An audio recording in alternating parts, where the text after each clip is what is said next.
पूरे काम का अगर सही में कोई क्रेडिट का हकदार है तो वो सिर्फ और सिर्फ रईस शेख हैं, जिन्होंने ये स्टडी ग्रुप बनाई। उसके बाद मुसलसल वो इस मामले में हमेशा इस शहर में दी जा सकती है कि बेगानी शादी में दोनों अब्दुल्ला दीवाने हैं, एक नहीं दोनों का कोई लेना देना नहीं था। उनका क्या अजीत पवार से सेटलमेंट हुआ, वो भी बोले कि हम भी चले भैया, मिनट हम लिखवा रहे हैं, सेक्रेटरी के हाथ में पेन कलम दे दिया है, कागज़ भी हमने दे दिया है, अब वो लिखेगा। इस तरह का छचन बंद होना चाहिए। आज 2 सितंबर को बुनकरों के लिए एक खुशखबरी आई। ये खुशखबरी दिसंबर 2023 में ही आ गई थी, जब पहली मर्तबा रईस शेख एमएलए नागपुर के अजलास में उन्होंने बुनकरों के हालात पर तफसील से अपनी बात रखी।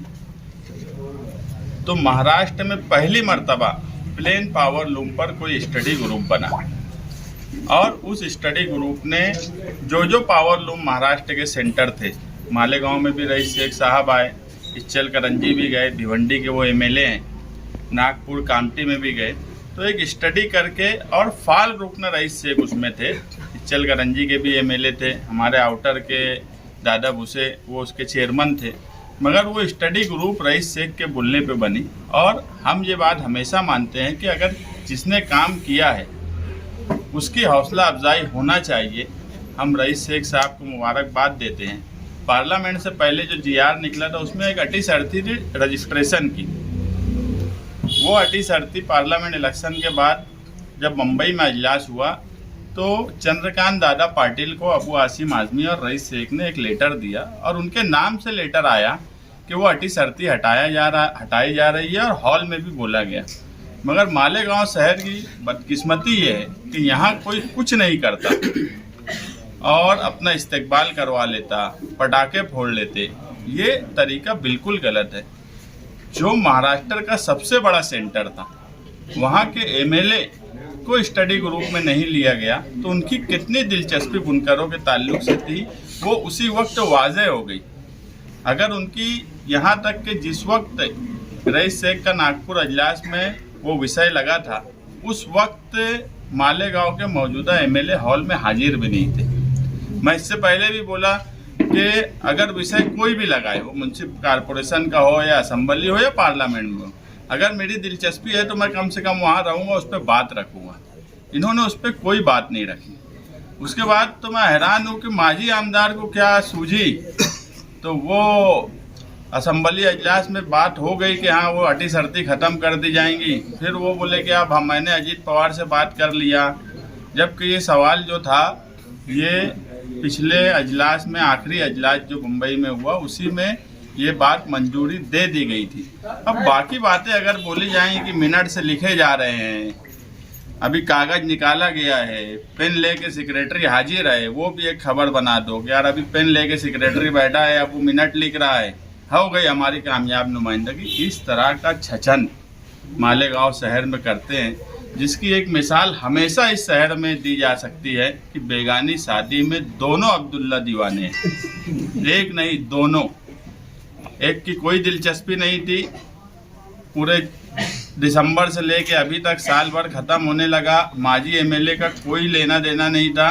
उनका क्या अजीत पवार से सेटलमेंट हुआ, वो भी बोले कि हम भी चले भैया, मिनट हम लिखवा रहे हैं, सेक्रेटरी के हाथ में पेन कलम दे दिया है, कागज़ भी हमने दे दिया है, अब वो लिखेगा। इस तरह का छचन बंद होना चाहिए। ये पूरे काम का अगर सही में कोई क्रेडिट का हकदार है तो वो सिर्फ और सिर्फ रईस शेख हैं, जिन्होंने ये स्टडी ग्रुप बनाई। उसके बाद मुसलसल वो इस मामले में लगे रहे। मैं भी कई बार मुंबई गया, उनसे पूछा, ये बात वो पहले से ही बोल रहे थे कि लाडली बहन स्कीम आने की वजह से सरकार की माली हालत बहुत ख़राब है और वो लोग एडजस्ट कर रहे हैं तो थोड़ा वक्त लगेगा, मगर इलेक्शन का टाइम है, असेंबली में बोली हुई बात है, तो इलेक्शन से पहले हर हाल में जीआर निकल जाएगा। और अभी जीआर निकला है, बस उसमें एक बात अभी भी क्लियर नहीं हुई है कि मार्च से ये लागू होगा, मई से ये लागू होगा कि आज से लागू होगा, ये बात क्लियर नहीं है। बुनकरों को मैं एक बात बोल दूं कि इसमें कोई जाकर, बहुत से लोग आज मुझे फ़ोन भी किए कि यार अभी आगे क्या करना पड़ेगा। अब जो है महावितरण जो है वो बिल बनाती है हमारे यहाँ, एक प्राइवेट कंपनी काम कर रही है, मगर बिलिंग का काम महावितरण का ही है, तो महावितरण उसमें से माइनस करेंगी। 10 तारीख तक बिल जनरेट होता आमतौर पे, तो 10 तारीख तक हम महावितरण से जाहिद नदवी साहब से हमारी बातचीत हुई है। हम कल या परसों महावितरण में बातचीत करेंगे जाकर के यार किस तरीके से इनको फ़ायदा मिलेगा या किस तरीके से वो माइनस करेंगे और कब से करेंगे। ये आज से निकला है तो इस महीने से करेंगे कि पीछे जब असेंबली में बोला गया था वहाँ से लागू करेंगे। हमने रईस शेख साहब से भी बात की, प्रताप उघाड़े से भी बात की, उन्होंने भी बोला कि अभी ये क्लियर इसमें नहीं लिखा है, लेकिन वो कल मालूमात लेके हमको बताएंगे।